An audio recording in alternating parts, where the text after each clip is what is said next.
I gotta give props where it's due. I love it when game developers go back to their games that fell flat on their face and didn't live up to fan expectations and continue to work on them to improve that title to match those expectations.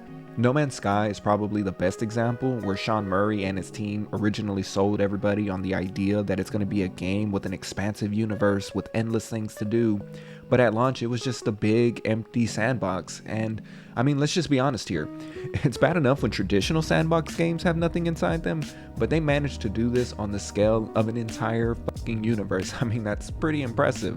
They could have easily have just moved on and created something else, but they dedicated the last 7+ years refining the game and adding more to it. And now if you were to go back to it in 2023, there's a lot more things to do, and it's closer to the vision they originally had and closer to the game they originally presented. So while it's not perfect, and while I'm sure they still have many more things they want to do to it, I can't help but give them props for continuing at it, and you can see that they genuinely had some type of love and appreciation for their game. The same could be said about Projekt Red and Cyberpunk, and I'll be honest, in this situation, I feel like no matter how Cyberpunk released, it would have never lived up to fan expectations, but the way the game ended up releasing was bad and pretty buggy, and that just didn't help their cause. In my experience, I didn't come across too many bugs, and the time that I spent with the game when it first came out was kind of enjoyable. It wasn't the best game out there, but by no means was it the worst. Now we have patch 2.0 and the Phantom Liberty DLC coming out, and a lot of people express that these two updates are a giant leap forward for the game, improving on game mechanics, map size, character level, along with some graphical updates to just make the game look better. But the update that surprises me the most is the most recent one coming from Respawn with Titanfall 2. Now, I'll admit, I've never played the game, but anytime I hear about it, I hear a lot of people say nothing but good things. It seems like the player base is very loyal to the game and have voiced a lot of concerns, specifically with the multiplayer, that they felt like the developer needed to address. And it seems like the developer was listening and was quietly working on it. From my understanding, there were a couple of exploits and ways that people could cheat the game by going out of bounds that seemed to have been fixed. And there was also this issue where players would be kicked out of matchmaking if it took too long to find players to match with. And you can see with a player base that isn't as robust as it used to be, how that could become a common and pretty frustrating problem. It seems that Respawn has addressed that issue as well, and fans, including myself, love it.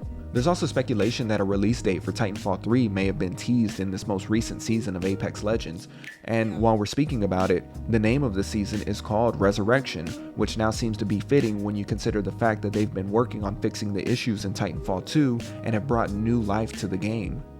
And in this situation, Respawn could have easily have worked on Titanfall 3 and just ignored 2 and addressed whatever issues that game had and fixed it in their new title, but they didn't do that.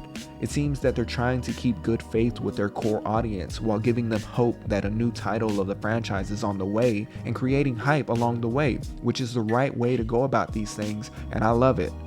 I feel like no matter what, no game is going to be perfect at launch, but it speaks to the integrity of any developer if they decide to continue working on the game even after people stop talking about it in the mainstream. And in all of these examples, each one of these games are more than a couple of years old by now, so really, they have no obligation to continue improving on it, which is why I just gotta give them props for doing this. Because even though 2 of these 3 titles I'm currently not playing, No Man's Sky and Titanfall 2 respectively, that doesn't mean that there aren't people out there who do play them. And I'm sure they appreciate the fact that these developers are continuing to improve on a game that they love. I know I've personally had a couple of games that I've played long ago where I wish the developer would have done the same and they simply didn't. So yeah, props to Hello Games, Projekt Red, and Respawn for taking all the shit that people gave them for releasing a game that wasn't perfect, but for keeping their heads down and still working on them. If a lot more developers were like you guys, then there would be fewer games, but they would be better in quality.